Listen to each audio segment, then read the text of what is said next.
Baik adik-adik, berjumpa kembali pada topik selanjutnya ya, yaitu proses pesisir dan bentang alamnya.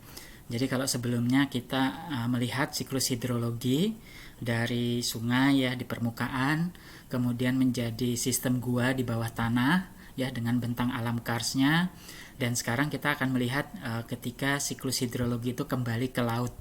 Nah, di sini ya laut itu akan berinteraksi dengan daratan di daerah yang kita sebut sebagai pesisir ya di sini. Mari kita lihat bagaimana proses yang terjadi dan bagaimana morfologi atau bentang alam yang dihasilkannya. Nah, jadi definisi bentang alam pesisir adalah bentukan proses asal laut. Jadi di sini proses asal laut itu dimaksudkan sebagai energi dari laut ya di sini, jadi melalui media air ya, air laut.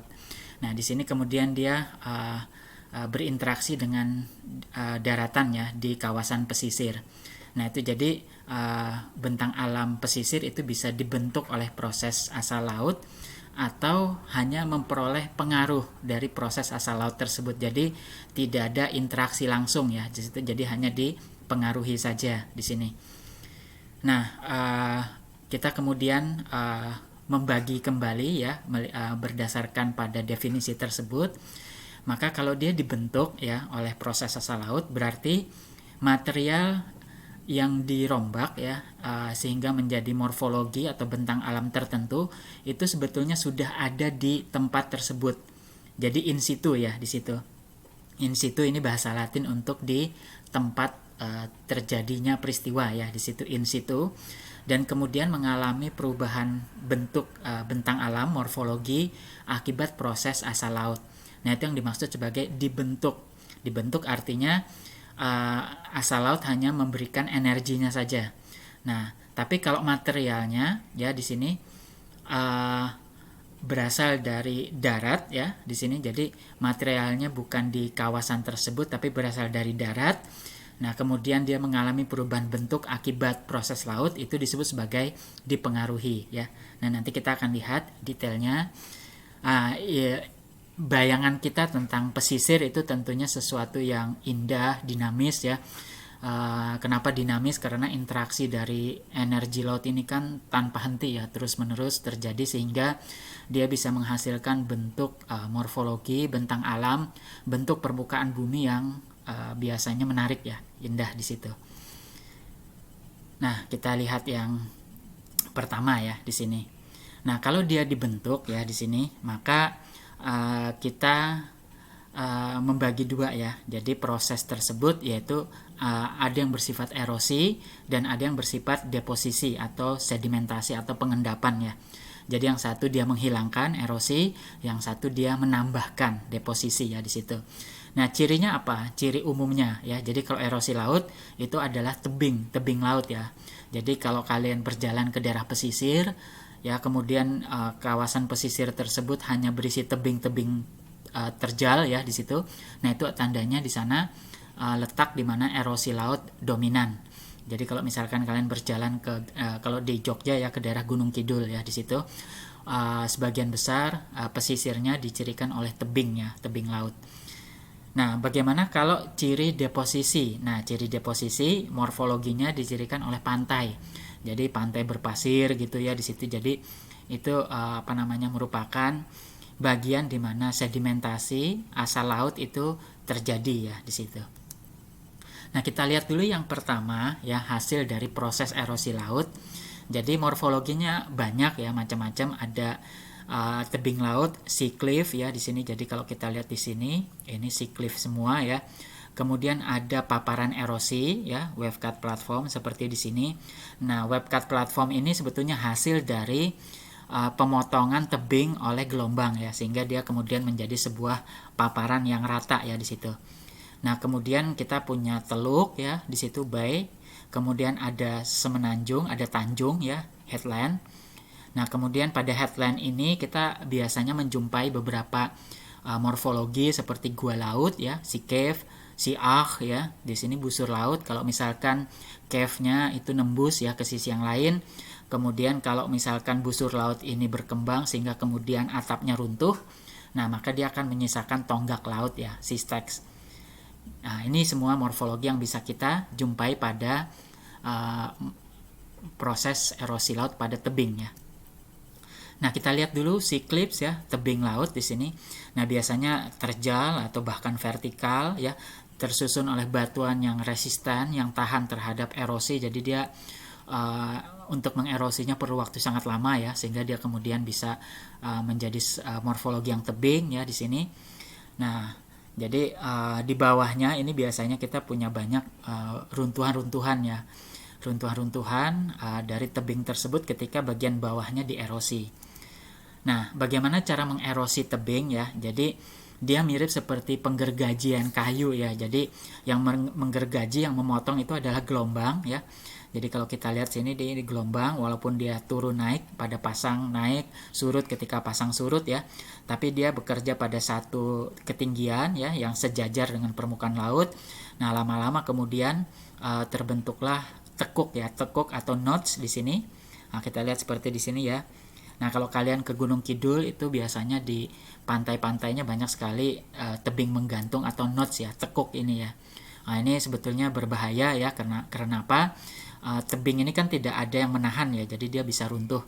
Nah, proses runtuhnya tebing itu proses erosi tebing ya. Jadi dia hanya dierosi di bagian gelombang ya, permukaan laut. Nah, kemudian di atasnya karena tidak ada penahan ya, tebing menggantungnya kemudian runtuh.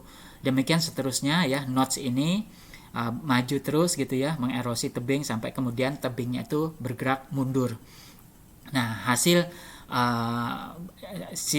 erosi pada bagian bawah ya tebing, kita punya paparan ya, paparan hasil erosi gelombang. Nah, terkait bahaya notch ya di sini itu di Gunung Kidul beberapa tahun lampau itu ada beberapa orang meninggal karena tebing ini runtuh. Nah, kenapa? Karena biasanya kan pengunjung pantai ya di situ itu berteduhnya di bawah notch ya, di sini di tekuk sini ya, tanpa sadar bahwa di atas itu tebing dengan ribuan ton ya beratnya itu rawan untuk mengalami runtuh ya di situ. Karena memang itulah proses alam untuk mengerosi tebing. Nah, ini hasilnya ya kita sebut sebagai paparan erosi gelombang, wave cut platforms ya. Jadi ini bagaimana gelombang memotong tebing ya, kemudian tebingnya bergerak mundur ya. Nah, hasilnya kemana? Sisanya yang runtuhnya kemana? Nah, itu dibawa laut ya. Dia dibersihkan, dibawa ke bagian laut yang lebih dalam. Jadi dia menyisakan satu paparan ya di sini, hasil dari pergerakan notch tadi ya. Gelombang bikin notchnya bergerak maju, tebingnya runtuh, demikian seterusnya ya di situ. Jadi hasilnya adalah paparan gelombang ya, paparan erosi gelombang dengan tebing yang bergerak mundur ya di situ. Nah, tadi kita melihat ada tanjung ya, headland, dan ada teluk ya, bay. Nah, itu bagaimana terjadinya morfologi teluk dan tanjung. Ini sebetulnya proses erosi gelombang ya, erosi laut yang dia bekerja pada batuan yang berbeda resistensi atau ketahanan terhadap erosi ya. Jadi misalkan di sini kita punya perlapisan batuan yang tidak resisten seperti lempung, itu mudah dierosi. Kemudian ada batu pasir yang itu dia bisa lebih bertahan terhadap erosi, walaupun dia bisa tererosi juga, tapi dia tidak secepat lempung ya. Atau di sisi lain ini misalkan kita punya batu gamping yang batu kapur yang itu resisten ya terhadap erosi juga ya dari gelombang, perlu waktu untuk mengerosinya. Nah, dengan erosi gelombang tadi ya, maka bagian yang mudah dierosi yang tersusun oleh batuan yang tidak resisten, dia mundur dengan cepat. Sementara oleh batuan yang resisten, dia mundur perlahan-lahan. Nah, lama-lama batuan yang resisten tadi akan membentuk morfologi yang menjorok ke laut yang kita sebut sebagai tanjung. Sementara bagian yang tidak resisten, batuannya itu akan menjorok ke arah darat ya, mundur dengan cepat, dia akan membentuk teluk ya. Nah, demikian seterusnya sehingga kita punya morfologi tanjung teluk ya di situ. Jadi pembentukannya itu pada resistensi batuan dan juga konsentrasi gelombang ya. Biasanya kalau sudah mudah dierosi, gelombang itu akan terkonsentrasi di bagian tersebut ya. Nanti kita akan pelajari, jadi gelombang tersebut dia akan terrefraksi, terbelokkan ya oleh bentuk tanjung yang menjorok sehingga dia akan terkumpul di bagian teluk, sehingga teluk semakin lama semakin tererosi ya di situ. Nah, inilah ya fenomena refraksi tadi ya. Jadi pada bagian teluk di sini dia memang terkonsentrasi ya di sini, tapi kemudian arus itu bergerak ke arah teluk ya. Jadi dia terkonsentrasi di tanjung kemudian bergerak ke arah teluk ya. Nah, sehingga kemudian hasil erosi dari tanjung ini ya itu dibawa mengisi teluk ya, sehingga teluk kemudian menjadi daerah deposisi yang menghasilkan pantai ya di situ. Jadi kalau kita lihat seperti ini ya, ada yang tanjung tapi diantaranya ada teluk ya di situ. Nah, kita lihat ya tanjung ya itu ketika dia tererosi lebih lanjut, dia kemudian menghasilkan beberapa rongga. Awalnya dia hanya rongga yang tidak terhubungkan dari satu sisi tanjung ke sisi tanjung yang lain, yaitu yang kita sebut sebagai gua laut ya, sea cave. Nah, tapi kemudian ketika dari kedua sisi, jadi kalau kita kembali ke sini ya, sebuah tanjung itu akan diserang oleh gelombang dari kedua sisi ya di sini. Nah, ketika gua dari kedua sisi tersebut berkembang dan kemudian tersambungkan, maka dia akan membentuk yang kita sebut sebagai siah ya, busur laut. Nah, seperti foto ini busur laut ya di sini. Jadi gua ini guanya ya. Nah, sekarang ini gua yang sudah terhubungkan disebut sebagai busur laut. Nah, karena ada busur ini, maka di atasnya kan masih ada atapnya ya di situ. Jadi ada batuan yang menjadi penghubung yang disebut sebagai natural bridge ya, atau jembatan alam ya di sini. Nah, ketika siah ini, busur laut ini semakin dierosi ya, semakin lebar, dia tidak bisa lagi menyangga atapnya ya, jembatan alam ini kemudian runtuh ya, natural bridge-nya akan runtuh, sehingga salah satu kaki dari siah ya, busur laut tadi akan tertinggal menjadi tonggak ya. Nah, di sini dia disebut sebagai sea stack ya di situ, tonggak laut ya di situ. Jadi ini proses yang berkelanjutan ya. Jadi dari sea cave menjadi siah ya, menjadi sea stack ya, gua, busur dan tonggak ya di situ. Nah, itu mengenai bentukan proses ya erosi yang terkonsentrasi di tebing laut ya, menghasilkan tanjung, teluk ya. Nah, kemudian yang di tanjung ini ya tererosi lagi lanjut menjadi sea cave, siah ya, dan sea stack ya. Sementara di bagian lain ya itu hasil erosinya dia terus mengikis ya menjadi paparan erosi gelombang. Nah, sekarang kita meninggalkan ya morfologi hasil proses erosi laut. Sekarang kita melihat proses sedimentasinya ya, proses deposisi. Nah, untuk proses deposisi kita menjumpai ada beberapa morfologi ya hasil dari proses tersebut. Yang pertama pantai ya, pantai kadang disebut juga sebagai gise ya, pantai. Jadi dia pasir yang memanjang ya terkumpul di sana. Kemudian kalau pantai itu bergerak maju ya, dia meninggalkan beting gise ya, jadi punggungan pantai. Nah, selain itu kalau kita di teluk, di ujung teluk maupun di muara sungai, kadang-kadang kita punya pasir yang memanjang hampir menutupi teluk atau sungai tersebut ya. Itu yang disebut sebagai spit ya, atau bura. Nah, kadang-kadang bura ini juga bergerak ke arah sea stack yang ada di ujung ya, yang ada di depan menghubungkan ya. Misalkan di sini ada sea stack ya. Nah, di sini kemudian spit tadi itu kita sebut sebagai tombolo ya. Jadi inilah morfologi yang dihasilkan oleh erosi oleh deposisi laut ya. Nah, kita lihat pantai dulu ya di sini.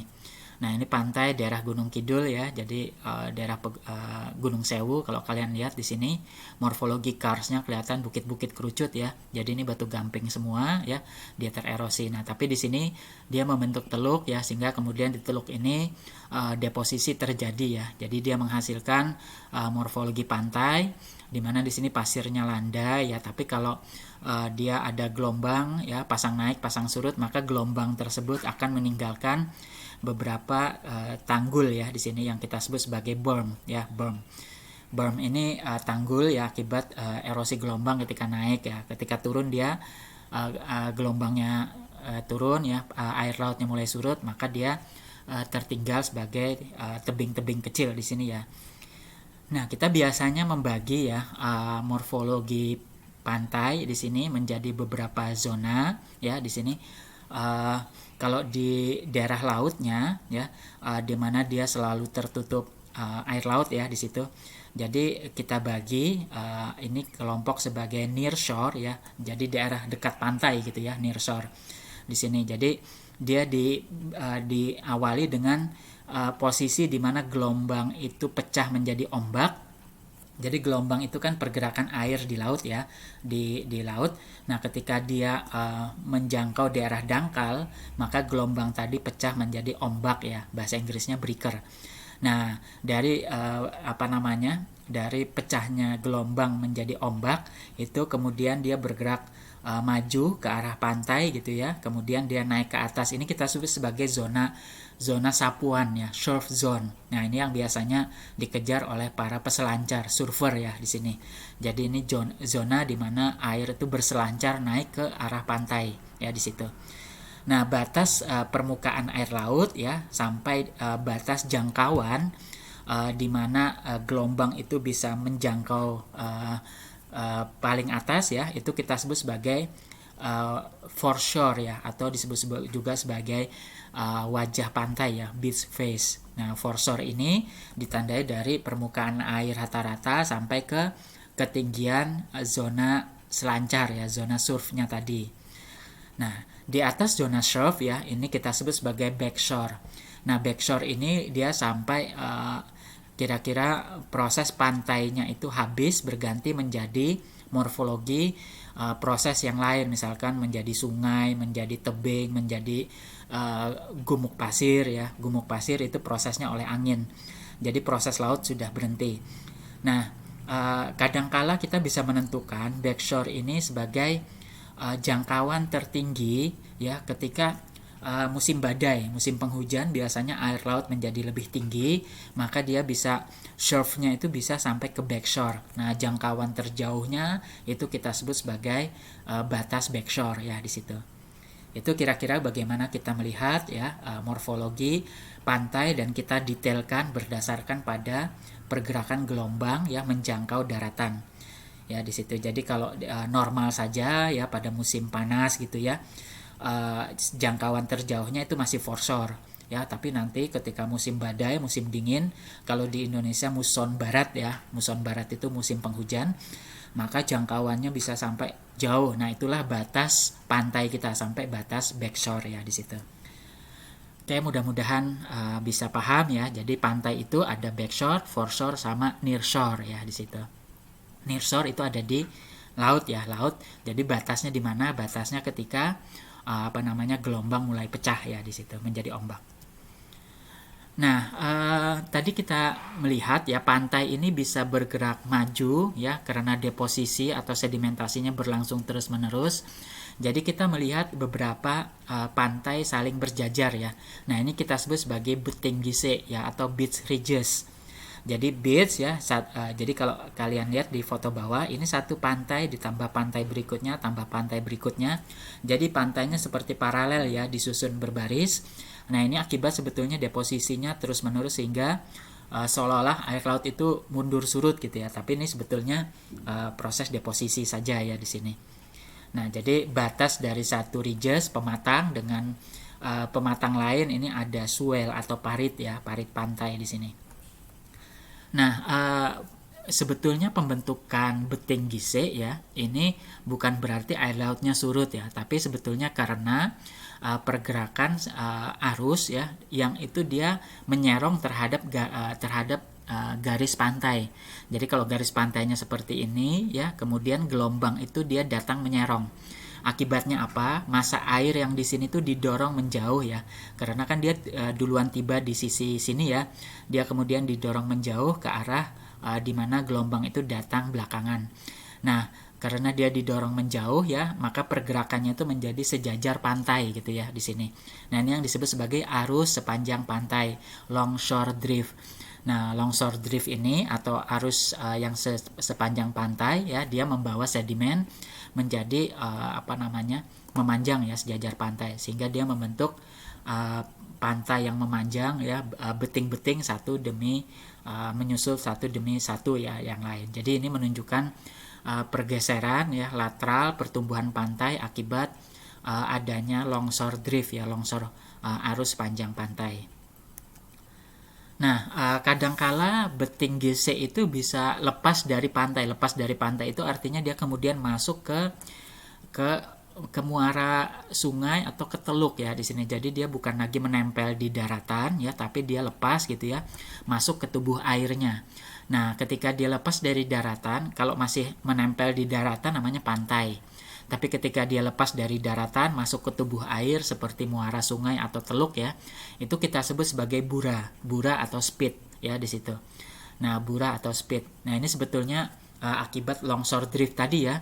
Jadi longshore drift terus-menerus membawa, jadi dia bergerak bahkan sampai lepas dari daratannya ya. Di situ dia menjadi speed atau bura. Nah, bura ini kadang melengkung ya, kita sebut sebagai hook ya, di situ namanya hook. Nah, jadi seperti di sini ilustrasi kartunnya ya. Jadi gelombang ya menyerong, kemudian terjadilah longshore drift ya di sini, sampai kemudian dia lepas karena longshore driftnya terus bergerak ya, membawa pasir itu lepas dari daratan ya, lepas dari pantai utama masuk ke lingkungan laut ya, seperti teluk ataupun muara sungai ya. Nah, jadilah speed ya, kalau melengkung dia disebut sebagai hook ya. Nah, tadi kita sudah singgung kalau misalkan speed itu tumbuhnya malah keluar ya, terutama kalau di depannya itu ada bekas stek ya, tonggak laut ya di situ, maka tadi kita belajar kalau di tanjung ya, itu gelombang itu kan dia akan menyerang tanjung dua sisi ya. Nah, akibatnya ya, maka longshore driftnya tadi juga bergerak dua arah ya di sini. Jadi karena di sini di sisi dari tanjung tadi terjadi refraksi ya, pembelokan dari gelombang, maka kemudian di setiap sisi tanjung itu gelombang akan datang menyerong. Akibatnya terjadi longshore drift ya. Yang dari sini ya dia bergerak dari kiri ke kanan, yang dari sisi lain ya itu dari kanan ke kiri. Akibatnya apa? Sedimennya, deposisinya itu akan terkumpul di tengah-tengah ya, dan ini apabila terus-menerus maka pasirnya tadi akan bergerak maju ya sampai terhubungkan dengan si steknya ya, tonggak lautnya dia terhubungkan. Nah, seperti foto ini ya, ini speed yang tegak lurus pantai kita sebut sebagai tombolo ya di situ. Tombolo syaratnya dia memang ada yang dihubungkannya ya. Jadi tombolo ini speed yang menghubungkan ya daratan utama dengan salah satu pulau atau tonggak laut ya di situ. Nah, sekarang mari kita lihat bentang alam yang dipengaruhi ya. Jadi kalau yang dibentuk ya tadi ada erosi, ada deposisi ya. Nah, bagaimana kalau dia dipengaruhi? Jadi materialnya dibawa dari darat. Siapa yang membawa dari darat adalah sungai ya. Nah, kemudian sungai ini kemudian dia akan dimodifikasi, akan dipengaruhi oleh proses laut. Nah, kalau dia dipengaruhi ya sedimennya dari sungai, kita membedakan dua morfologi ya bentang alamnya. Pertama delta, jadi di sini sedimennya menjorok ke arah laut ya, membentuk tubuh sedimen yang menjorok ke arah laut kita sebut delta. Tapi kalau misalkan sedimennya tidak mampu membuat menjorok ke arah laut ya, di situ sedimennya hanya terkumpul di dalam muara sungai, itu kita sebut sebagai estuari. Nah, delta ini awalnya dari salah satu peneliti Yunani ya, yang dia ke Mesir melihat muara sungai Nil itu kok berbentuk seperti huruf delta ya di situ.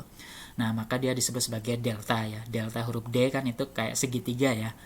Nah, jadi dia menjorok keluar itu akibat ya sedimen ya dibawa oleh oleh sungai ya, kemudian dia ketika kita belajar di proses sungai ya, jadi kompetensinya hilang ya ketika dia sudah menjangkau base level air, maka kemudian sedimennya akan diletakkan di muara sungai. Nah, jadi syaratnya di sini suplai sedimennya banyak ya. Kemudian proses laut itu tidak bisa mengembalikan sedimen ini, atau sedimen ini tidak bisa dierosi oleh laut ya di situ. Jadi sehingga dia bisa tertumpuk di muara sungai. Nah, laut memang bisa memodifikasi sehingga kemudian kita mengenal beberapa tipe delta ya. Jadi di sini. Nah, kalau misalkan sungainya dominan ya, jadi energi sungai dominan, maka kemudian energi lautnya kecil ya. Kita menyebutnya sebagai tipe delta burung ya. Di situ kaki burung. Contohnya delta Mississippi. Ini contoh dia didominasi oleh sungai. Nah, kalau misalkan energi laut bisa mempengaruhi ya. Jadi kalau di sungai itu energi laut tidak bisa mempengaruhi. Nah, ketika energi laut bisa mempengaruhi, misalkan energi laut dari pasang surut ya di sini, maka kita akan punya delta yang tipenya flare. Flare itu tipe trompet ya di situ, tipe ini kayak seperti trompet kan. Di sini ini contohnya delta fly ya di sini. Nah, kemudian bagaimana kalau misalkan energi laut berupa gelombang? Nah, energi laut berupa gelombang dia akan menghasilkan delta tipe kuping. Ini kan seperti kuping ya, Couspet ya di sini. Nah, karena apa? Karena arus laut tadi dia akan mendistribusikan sedimen yang dibawa oleh delta sungai tadi ya, itu ke longsor current ya, ke samping ya, sehingga dia membentuk beting gisik di kedua sisi dari muara sungai ya di sini. Nah, jadi itu bagaimana delta itu kemudian termodifikasi oleh proses asal laut, gelombang dan pasang surut. Nah, di antara ketiga proses ini tentunya ada transisi, misalkan antara sungai, kalau sungainya memberikan sedimen ya, tapi kemudian diimbangi oleh pasang surut dan ini sama kuat, maka ada tipe ini tipe kuping ya, lobet ya, Couspet ini tipe cupang ya di sini. Jadi dia berbentuk kayak delta tapi landai ya. Nah, kalau yang tipe lobet ini contohnya delta Mahakam ya, yang ada di Indonesia, di Kalimantan Timur, di muara sungai kalau nggak salah Sungai Kutai ya di situ, di Samarinda. Nah, kalau misalkan sungainya kuat, kemudian lautnya juga kuat ya di situ, gelombangnya juga kuat, maka kita akan punya masih tipe Couspet ya. Misalkan delta Danube ya di sini, di daerah Laut Hitam ya. Nah, bagaimana kalau misalkan gelombang dan pasang surutnya sama kuat ya, maka tipenya masih delta tipe flare juga ya di sini, delta Cooper ya di sini. Nah, jadi ada proses sungai ya, kemudian dimodifikasi, dipengaruhi oleh laut ya, yaitu gelombang dan pasang surut. Nah, estuari ya, ini tadi sedimennya tidak banyak ya, suplainya tidak sekuat delta, kemudian energinya juga tidak sekuat sungai yang delta tadi, sehingga sedimennya itu tidak bisa dibawa ke muara ya, tidak bisa membentuk satu tubuh sedimen yang deposisi yang menjorok ke laut ya. Nah, sehingga sedimennya hanya diendapkan di muara sungai saja ya di sini. Itu jadi sungai kalau berinteraksi dengan laut itu hanya dua kemungkinan. Kalau nggak delta, dia estuari ya. Jadi suplai kuat dia menjadi delta, suplai sedimen lemah dia menjadi estuari ya. Seperti itu saja. Nah, estuari ini ya prosesnya macam-macam ya. Yang kita diskusikan tadi adalah tipe yang pertama, dia berasosiasi dengan muara sungai ya di sini. Nah, ada lagi estuari akibat tertutup oleh spit ya, bura. Nah, dia kemudian menjadi muara sungai lagun ya di situ. Nah, kemudian bisa juga karena tektonik ya, jadi ada patahan di sini. Misalkan Teluk Palu ya di situ, kemudian di Teluk Semangko di Aceh ya. Itu patahan kemudian masuk ke laut ya, sehingga membentuk teluk akibat patahan ya, akibat tektonik. Nah, ada juga akibat erosi es ya, erosi glacier. Ini kita sebut sebagai tipe fjord ya. Nah, estuari ini sebetulnya bisa menjadi delta dan sebaliknya sebetulnya ya. Jadi dia bisa bertransisi. Jadi kalau misalkan di sini ada estuari ya. Nah, kalau misalkan sedimentasinya semakin kuat ya di sini, dia kemudian bisa berkembang ya menjadi di sini dia menjadi tide dominated ya di sini. Kemudian di sini dia berubah menjadi delta ya di sini kalau sedimennya semakin kuat ya. Jadi di sini awalnya sedimennya nggak banyak ya, tapi semakin banyak dia membentuk delta tipe pasang surut. Nah, sementara kalau dengan gelombang ya awalnya dia masih estuarin ya, tapi kalau sedimennya semakin kuat, ini kalian perhatikan yang hijau ya, maka dia akan menjadi delta ya di situ. Jadi tergantung supply sedimen. Nah, supply sedimen ini bisa berubah kalau dipengaruhi oleh tektonik dan iklim ya. Misalkan suatu tempat awalnya karena sedimen ini sungai kan dierosi dari hulu ya. Awalnya hulunya itu misalkan basah gitu ya, jadi hutan tropis, sedimennya sedikit, tapi begitu ada penggundulan, ada perubahan iklim menjadi kering ya, maka erosi menjadi kuat. Atau tektonik, misalkan kita belajar bahwa kekuatan sungai itu dipengaruhi oleh gradien ya, oleh beda ketinggian ya di situ. Jadi gradien elevasi. Nah, jadi kalau gradiennya diangkat oleh tektonik, maka beda tinggi antara hulu sama muara semakin besar, maka erosinya juga akan semakin kuat ya. Jadi banyak cara ya di mana estuari bisa berkembang menjadi delta ya. Dan sebaliknya, delta itu kalau misalkan kalian hentikan sedimen dari sungai ya, misalkan dibangun bendungan ya, maka lama-lama delta itu kehabisan sedimen dan gelombang atau pasang surut bisa membongkar sedimen delta yang sudah ada dibawa ke laut semua, maka lama-lama muara sungai tadi berubah menjadi estuari ya. Itu contoh. Baik ya, mudah-mudahan bisa bermanfaat ya ilmu ini, sehingga kalau kalian nanti kelak jalan-jalan ke pantai sudah bisa paham, oh itu morfologi notes gitu ya, tebing laut ya di situ. Semoga bermanfaat ya. Sampai ketemu di topik yang lain.